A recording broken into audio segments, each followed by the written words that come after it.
Praise the lord. ఈ దిన దేవుని వాగ్దానము. సాతాను తంత్రములను మనము ఎరుగని వారము కాము.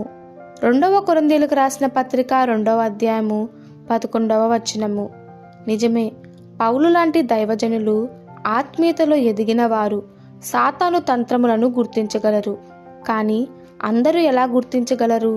సాతాను తంత్రములు గుర్తించకే అనేక మంది వాడి ఉరిలో పడి నాశనమగుచున్నారు. వాడి మాటలు తీరు బహువింతగా ఉంటుంది. సాతాను వేషంతో వచ్చి మనకేదైనా చెప్పినప్పుడు మనము లోబడమని వానికి తెలుసు. సాతాను కొందరిలో నుండి ఏర్పరచబడిన వారి సహితము వంచుటకు బహు కుయుక్తిగా పనిచేస్తాడు. ఆదిలోనే అవ్వ మనసును దేవుని మీద ఉన్న సరళత నుండి, పవిత్రత నుండి తొలగించాడు. ఎలా వంచాడో గమనించండి. మీరు చావనే చావరు, మీరు వీటిని తినిన దినము మీ కనులు తెరవబడనియు, మీరు మంచి చెడులు ఎరిగిన వారై దేవతల వలె ఉందురు అని చెప్పాడు. ఈ విధముగా దేవుని ఆజ్ఞపై అనుమానాన్ని కలిగించేలా వంచంగా మాట్లాడాడు. వాడికి ఏదైనా తక్కువ వయసుందా? యుగ యుగాలుగా వాడు ఎంతో మందిని వంచిస్తూనే ఉన్నాడు.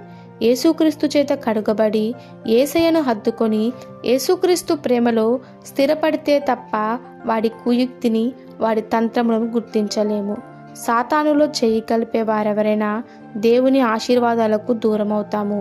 కాబట్టి ప్రభువా, మాకు సాతాను తంత్రములను ఎరుగు వివేచన జ్ఞానము దయచేయండి తండ్రి అని ప్రార్థన చేద్దాము. సాతాను యొక్క తంత్రములు మనము ఎరిగి ఉండాలి, దాన్ని జయించి ఉండాలి. ఈ దిన దేవుని వాగ్దానము మనందరి జీవితంలో నెరవేరలాగున ప్రభు కృప మనకి తోడై ఉండును గాక. ఆమెన్. God bless you.